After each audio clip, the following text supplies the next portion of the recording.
Thank you so much, Alternative Chapel Band. Great song by Need to Breathe. We're going to hear a little bit more from the band in just a few minutes during our time of worship and reflection.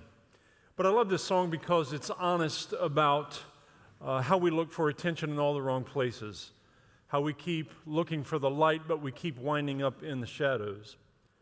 We keep looking for fulfillment and experiences, but we keep winding up in broken relationships and actually wondering if the people that we've hurt are still hurting. And in our quest for trying to find this fulfillment, we often come to the painful realization that we need redemption, but we keep coming back to these cages. But the song offers an amazing ray of hope, and you see these lyrics. There's a window in this cage I'm in. I can see what kind of man that I've been. I'm in a prison for a man gone wrong, but I found a future. This is not my home. I absolutely love this. It's gut level honest about how we find ourselves trapped, how we find ourselves isolated in these cages, but we can see that there is indeed a better future. And here's the point. We don't have to be confined to and defined by the cages. Now, we all know the cages, and we know the isolation that comes with these cages. We all know what it feels like not to live free. It's just part of the human condition, part of our experience. But we don't just find ourselves in cages. We find ourselves perhaps caught in these cages, even of our own making, for different reasons. We often wind up with a sense of isolation because we've experienced some kind of pain, some kind of rejection. And I'm not just talking about some of the huge baggage that some of us struggle with. Many of us can actually recall really simple things from our childhoods that really led us to a sense of isolation and a sense of being cave dwellers. Again, nothing major, but we can take a look back at perhaps an early experience of something that let us know that we weren't perfect. Her name was Chris Bester. She was the queen of 5th grade in Whittier Elementary School in Sydney, Ohio. She was it. She was a 10-year-old goddess. She made Wonder Woman look inferior.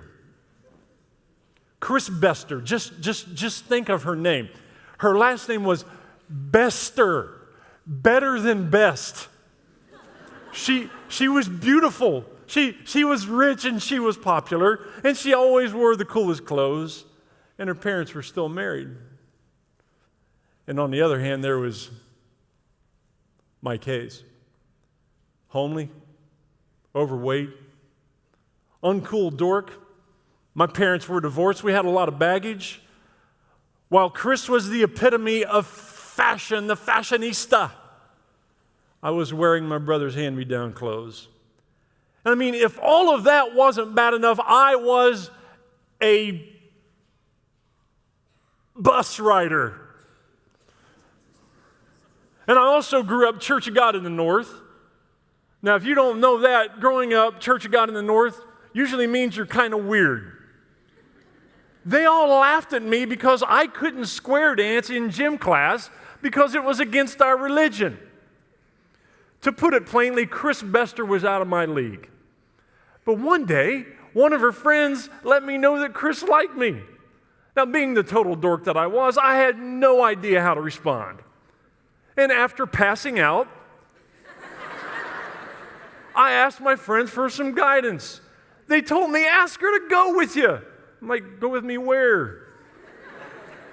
So I mustered up the courage to write the note. Many of y'all have written the note. So with my advanced command of the English language, I wrote with such eloquence the following: Chris, will you go with me? Circle 1, yes or no, not maybe. Now, come on. How many of y'all have written a note? Come on, or sent a text or something. Okay, all right. Now, after praying over the note with anointing oil and telling God, and telling God that Chris Bester was part of the future and the hope that he had promised me in Jeremiah 29:11. One of my buddies delivered this note to her friend. So later that day, after the note made its way to Chris, she reviewed my petition for love and potential marriage. She opened it, circled one thing, gave it back to her friend, who gave it back to my friend, who gave it back to me. I stood there, holding that note, my heart in my hands. Now, with one circle, she could make or break me. Now, I honestly don't know why I was so anxious at the time. I mean, being raised Pentecostal, I should have had the discernment to know what she circled beforehand. But I guess there was just too much sin in my life. So I looked around and asked my friends, who is worthy to break the seal and read the note? Seriously, I stood there with the note. My buddies were looking over my shoulder like they were trying to cheat on a math test. I unfolded that note with such anxiety. I looked down at the bottom. Chris Bester said yes.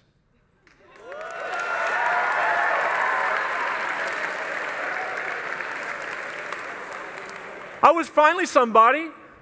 No more cages for Mike. Now, I wish that was the end of this story, but I have to admit to you, it's not the end of the story.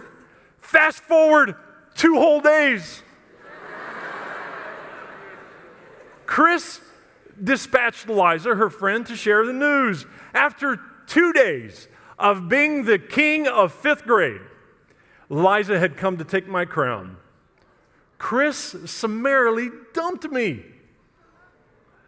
I've been waiting to deliver this line for a long time. I guess that's what you call a mic drop.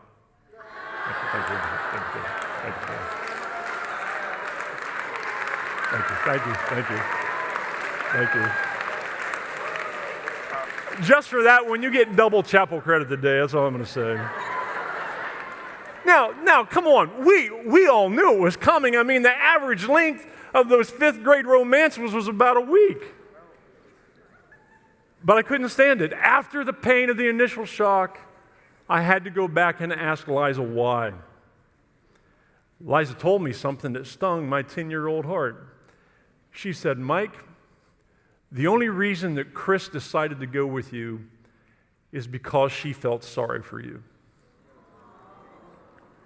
I was a project. Wow. Now, we've had a little bit of fun with this story today, and I offer it to you in jest, but also with a clear eye toward the idea that we can experience some painful things that don't seem like a lot, but these early experiences can send us a clear message that things aren't perfect with us. We all experience these things in our lives that let us know that we're inferior in some way, and with all its 5th grade innocence, we all can connect on points like this.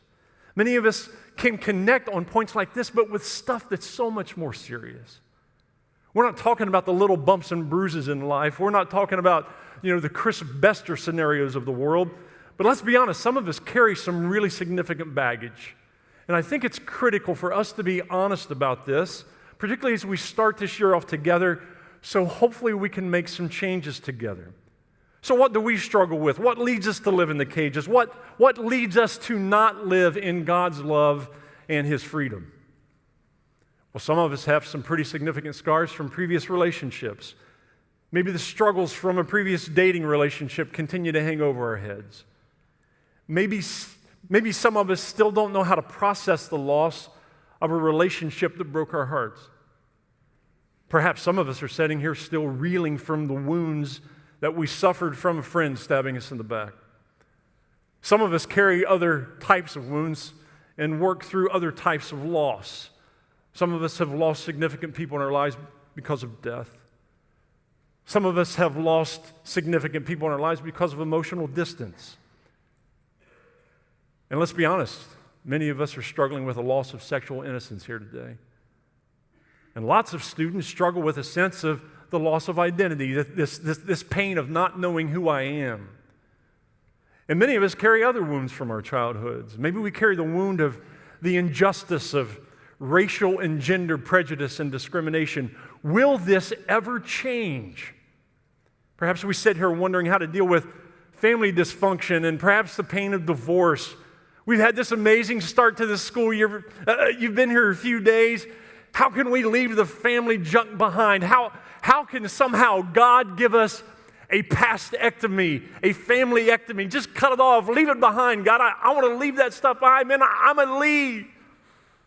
Will I ever feel normal? Will I ever have a successful marriage? And too many of us know the fragmentation that comes with abuse. Am I damaged goods sexually? Will anyone ever want me? Can I really trust people? And will I ever feel a sense of wholeness? And some of us know the cage of addiction. It's hard to live without that substance. It's hard not to hit the bottle. It's hard not to hit the weed. They often help us numb the pain. And in a digital age, the porn addiction is just a few clicks away. One of the big problems with addiction is that it's hard to be honest about it. See, part of each of us who struggles with addiction, there's a part of us that wants to get rid of it.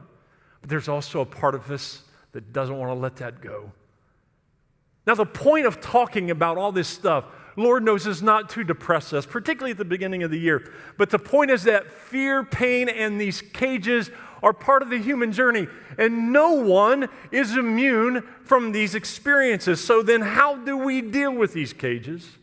The sense of being isolated and not experiencing God's love and His freedom. There's an incredible story in 2 Kings chapter 7, verses 3 through 9. Samaria, Israel's capital, was under siege by the Aramean army. And during this siege, as is often the case in war, this army had cut off the supply lines to the city, and a massive famine had ensued there. Now, I know it's hard for us to empathize with living in a city where there's famine, but this was desperate. This was extreme. These people had it bad. This is about as bad as it gets. The famine was so bad, people were buying and eating dove dung. That's how bad it was. Now, as if that's not bad enough, some people were killing their children to eat them. Here's where we pick up the story in 2 Kings 7, 3 through 9. Now there were 4 men with leprosy at the entrance of the city gate. They said to each other, "Why stay here until we die? If we say we'll go into the city, the famine is there and we will die. And if we stay here, we will die. So let's go over to the camp of the Arameans and surrender. If they spare us, we live. If they kill us, then we die." At dusk, they got up and went to the camp of the Arameans. When they reached the edge of the camp, no one was there. For the Lord had caused the Arameans to hear the sound of chariots and horses and a great army, so that they said to one another, "Look, the king of Israel has hired the Hittite and Egyptian kings to attack us." So they got up and fled in the dusk and abandoned their tents and their horses and donkeys. They left the camp as it was and ran for their lives. The men who had leprosy reached the edge of the camp, entered one of the tents, and ate and drank. Then they took silver, gold, and clothes and went off and hid them. They returned and entered another tent and took some things from it and hid them also. Then they said to each other, "What we're doing is not right. This is a day of good news, and we are keeping it to ourselves. If we wait until daylight, punishment will overtake us. Let's go at once and report this to the royal palace." These 4 lepers were required by law to live away from the rest of society. They very likely lived in a small building that had been built for them outside the city gates. I mean, you want to talk about cages? These guys were unclean. They never would have been able to communicate naturally, normally, directly with other people. All their communication had to be done at a distance. They had to depend on the charity from within the city, and due to the famine, No one within the city cared about them. They were too low on the totem pole. Nobody was going to give them a handout because they're inside trying to survive themselves. They just weren't important enough. So they sat down and they honestly assessed where they were. They came to some painful conclusions. If we stay here, we die. If we try to go back into the city, we're going to die. Our best shot is to throw ourselves at the mercy of our enemy. We must move forward. So they left just as it was getting dark. And by the time they reached the enemy camp, God had caused that army to hear this huge noise of another great army approaching them and attacking them. The Aramean army ran so fast that they left their horses behind. Now, it's real easy to kind of gloss over this and not see it. Catch how stunned they were. They could have climbed on those horses and fled much more quickly, but they were so scared they couldn't think straight. Then it's party time for the lepers. And here's the gist of the story.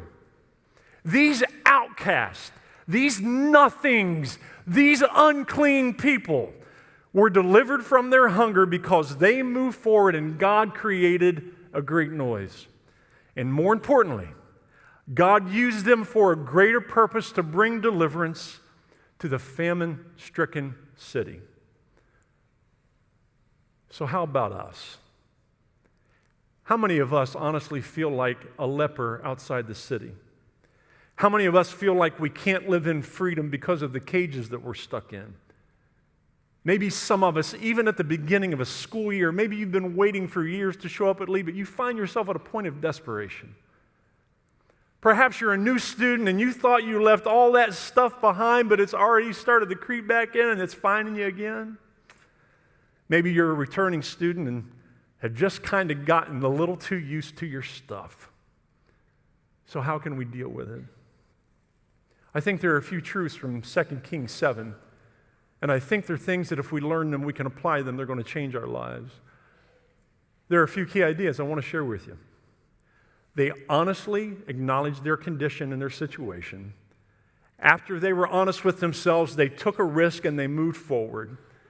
And here is the end game. Their freedom eventually became the freedom for other people. So first, we must honestly acknowledge our condition and situation. So the lepers had this little support group meeting among the four of them, and they had an honest discussion. If we stay here, we die. If we try to go back into the city, we die. Maybe you're thinking that this has nothing to do with you. Mike thinks, but, I'm not in a cage and I'm not a leper. The list of baggage you just rattled off a few minutes ago, it really didn't hit me. Well, maybe you don't struggle with the big, obvious stuff, but how many of us in this room have this chronic sense of just not belonging? We have this chronic sense of being unclean, this chronic sense of not mattering, this chronic sense that we just don't measure up. How many of us feel like we're cut off from a sense of true community? We feel like we're on the outside looking in. We keep trying to press in. We're starving, but maybe not for food. We're starving for acceptance. Maybe we're stuck in an emotional famine. Who in here hasn't struggled with the idea of being accepted for who we are with all of our stuff? In a sense, aren't we all lepers?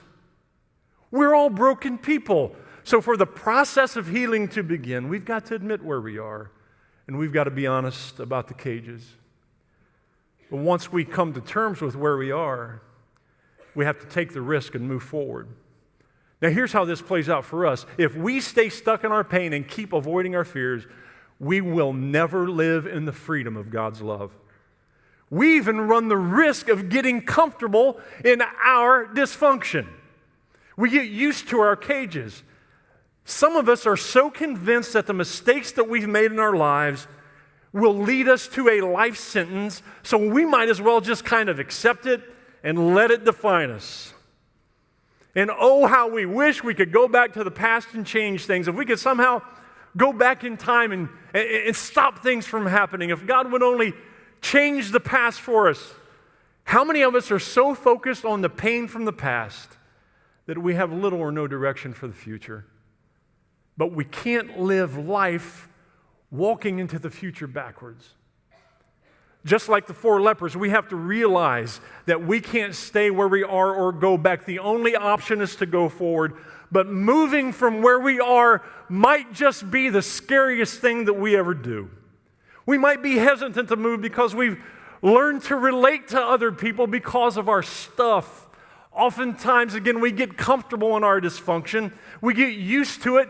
We allow it to become us. We allow our pain to become our identity. I am my cage, and my cage is me. It's one of the great paradoxes of human behavior. We find comfort in our pain. It's kind of like when I was young and I didn't want to go to school. I'd tell my Mom, I'm sick and I can't go to school. And then she'd come in, lay hands on me, and start praying, God, heal him so he can go to school. And I'm over here praying, God, I come against that foul spirit of healing. I don't want to go to school. I want to stay home and watch The Price is Right. Now, this highlights a tendency we have. Some of us don't want to be well. Sometimes we don't want to risk moving forward because we're afraid the healing process won't look exactly the way that we want it to. God might not heal us in the way that we expect. Now consider the story of the lepers. This is one of the most eye-opening and perhaps one of the most sad realizations of this story. The famine wasn't miraculously wiped out of the city's past. God didn't change the fact that the lepers had suffered outside the city gates for years. And here's the biggie. The lepers weren't healed of their leprosy. Why in the world would God not heal the lepers of their leprosy? I mean, would that not be the ultimate deliverance? Perhaps God used the fact that the lepers had leprosy to free his people and to invite them into a deeper trust with him. Maybe he was even using the lepers to make a point. Everyone sees them as outsiders. They don't matter. They ain't no count. They don't measure up. But God says, not only do I value them, I just used all of them to free all of you who thought they were nothing. Here's the beauty of it. God used the lepers, those losers of society, to bring deliverance to the whole city. He used the most unlikely people to bring about the change that needed to happen for there to be freedom. So why doesn't God take our pain away? Why doesn't he take our past away? Why doesn't he change the fact that we all went through this painful stuff in our past? Why can't he just make it all go away? Here's what it means for us. You may feel like an outcast, a loser, a worthless person. You may feel unclean. You may feel like you're stuck in a cage today. You might even have a sense that there's a deep hopelessness with what you're struggling with. But if you're willing to take a risk and move forward today, God will heal you. In fact, he's already working out the conditions for your healing. It might not look like what you expect, but God is already working everything out for your future. Maybe God's design for our pain, our leprosy, is to free other people in our lives. And perhaps this forces a perspective shift for us. It's not about me. It's about us. It's not about the individual player, it's about the team. It's not about me, it's about the kingdom of God. It would have been easy for those lepers to stay right outside that city and just say, you know what, we're ticked. Man, we're lepers. They've been shafting us for years. We're going to go and we're just going to loot this thing. We're going to take all the stuff. And you know what? Payback is legit because, man, they have been giving us the short end of the stick for ages. However, they understood that their freedom meant something more than their leprosy and their pain. Just as with the lepers, my freedom eventually becomes our freedom. So the question for us today is whether or not we're living in this freedom, or do we continue to find ourselves trapped in our cages? On September 2nd, 1945, World War II came to an end when Japan surrendered. Japan's emperor at the time, agreed to an unconditional surrender. It's time for everybody to go home, right? It's time for everybody to experience a little bit of freedom, right? But Hiro Onada, a Japanese army intelligence officer, did not experience freedom. After he enlisted, he was sent to an island in the Philippines. He was ordered that under no circumstances was he to surrender. He had been fighting on this island when the war ended, and he actually had heard that the war had ended, but he refused to believe it because, again, he was sworn, do not surrender. I've asked Savannah Stone to come share a creative piece for us from Hiro Onada's perspective after the war ended. Help me welcome Savannah Stone.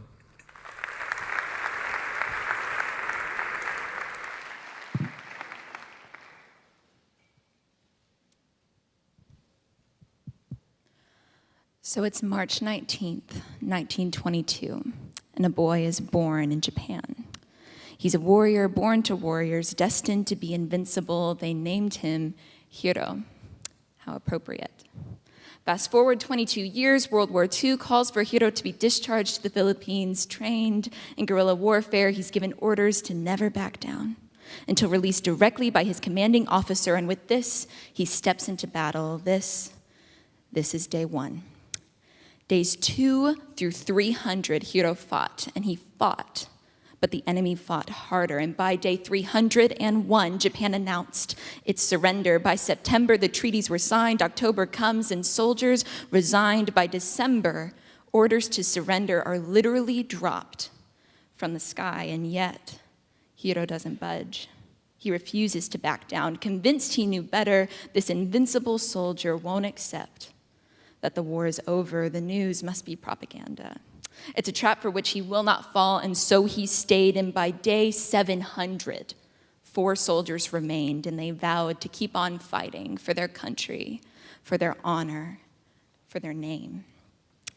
Days turned from hundreds to thousands, each filled solely on surviving. The jungle became their shelter and their battleground, their ally and their enemy. The rains would come and continue for weeks. Their uniforms would literally rot off their backs. Their food would deplete, and through it all, Hiro thought he knew better. Never once did he even consider surrender. Day 5,475, a newspaper arrives. It describes a war that ended 13 years ago. Hiro chalks it up to American deception and rejects anything that did not fit his perceptions. By day 10,200, we've gone from 4 soldiers to 3 soldiers to 2 soldiers, and now only Hiro remains. Good men, fathers, brothers, husbands lost their lives for the sake of a fictional reality. Hiro now stands alone, the last soldier in an ended war that he insists on fighting, until finally someone finds him and begs him the question we've all been asking: what will it take to get you to surrender? And his answer takes us back so many years prior. All Hiro required was direct orders from his officer to affirm his release, and to this request, his commander responded immediately. So on day 10,950, Hiro finally stops fighting his 30-year war, being airlifted off of his island, above his lifelong battlefield, above his fellow soldiers' graves, above his honor, his orders, his pride. Hiro questions for the first time in his life: who have I been fighting for? What was the cause? And why?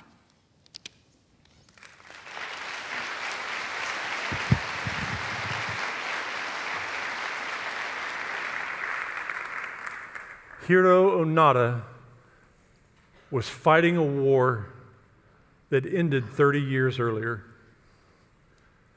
I find it incredibly sad that Onada was free for 30 years, but did not live in that freedom. I wonder how many of us are here today. We've been free for a long time, but we've never truly lived in that freedom consistently. Here's why Onada did not experience freedom for 30 years. He was living in the past, and his understanding of the present kept him paralyzed. How many of us are sitting in here in the Concenter Day still fighting a war that ended a long time ago? Surrender now and start living in your freedom. I hear the words of the Apostle Paul in Galatians 5:1 ringing in my mind. It is for freedom that Christ has set us free. Stand firm then and do not let yourselves be burdened again by the yoke of slavery. You are free. Do not go back to the cages. The answers aren't in the past. You cannot stay stuck in your present. Take the risk and move forward. God loves you and is already working to free you and wants to use your stuff to free other people. The war is over. Let's stand and worship.